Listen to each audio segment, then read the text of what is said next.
quero compartilhar o texto que está em João 9, a partir do versículo 3, que diz assim: Jesus respondeu: nem ele pecou, nem os seus pais, mas foi assim para que se manifeste nele a obra de Deus. Amém? Então, o que nós queremos entender desse texto? Os discípulos de Jesus perguntam por que essa pessoa está passando por essa situação tão difícil, que nascer cego. E alguém começava a questionar por quê? Quem pecou, ele ou seus pais? Assim a nossa vida, assim a tribulação que enfrentamos na nossa vida, perguntamos sempre por que estamos passando por isso, por que essas coisas estão acontecendo. Mas o texto ele fala aqui: respondeu Jesus: nem o seu pai pecou, nem ele pecou, mas foi assim para que se manifeste nele a obra de Deus. Ou seja, diante da adversidade, do problema que ele estava enfrentando, ele sabia de uma coisa, que toda aquela fatalidade, todo aquele problema existia para que se manifestasse ali a obra de Deus. E muitas vezes nós não entendemos a visão da tribulação da nossa vida, e muitas vezes algo que está acontecendo que é aparência é de coisa terrível, mas tem uma ação de Deus para promover um milagre maravilhoso na sua vida. Então, nesse texto, observamos que quantas vezes ficamos confusos, sem saber por que isso está acontecendo, mas Deus, ele nos garante a vitória.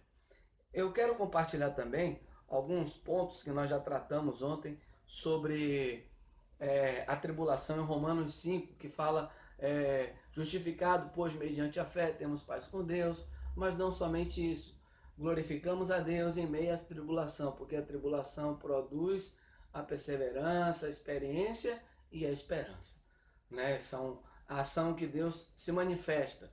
Mas fora toda essa ação, a tribulação promove em nós também algo que está aqui no texto, né, em Hebreus, que fala assim, Hebreus capítulo 12, a partir do versículo 11, que diz assim: e na verdade, toda a correção ao presente não parece ser de gozo, senão de tristeza, mas depois produz o fruto pacífico de justiça, e nos exercitando-os por ele.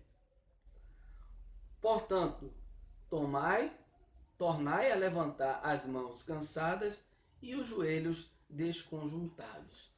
Então esse texto também defende, mais uma vez, que diante do problema, às vezes aquilo que a aparência de tribulação, de luta, de sofrimento que a gente passa na nossa vida, e como fala o texto aqui, na verdade, toda a correção, toda a tribulação ao presente não parece ser de gozo, motivo de alegria, pelo contrário, de tristeza, como o texto fala assim, mas depois produz um fruto pacífico de justiça e nos leva ao exercício, nos exercitando, sendo exercitado no caso aqui, pelo próprio Deus. E ele fala: levantai agora as mãos, né? Levantai, tornai a levantar as mãos cansadas e os joelhos desconjuntados.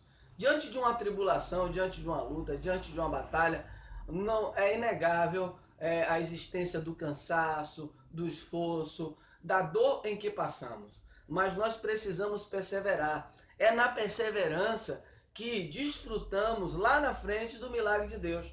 Às vezes estamos lutando, já perto da bênção, e aí nos desesperamos e pensamos em desistir. Desistir não é a saída diante da tribulação, mas você seja um vencedor, porque Cristo te fez mais do que vencedor. Então, isso que você está enfrentando hoje, Deus te convida a viver a tribulação, a situação que você está vivendo, não aceitando, mas visualizando, enxergando algo lá na frente de proveitoso para a sua vida. Porque a obra que ele começou na sua vida, ele vai aperfeiçoar até o dia de Cristo Jesus. Mas não somente isso. A Bíblia, ela nos garante uma palavra de vitória, né?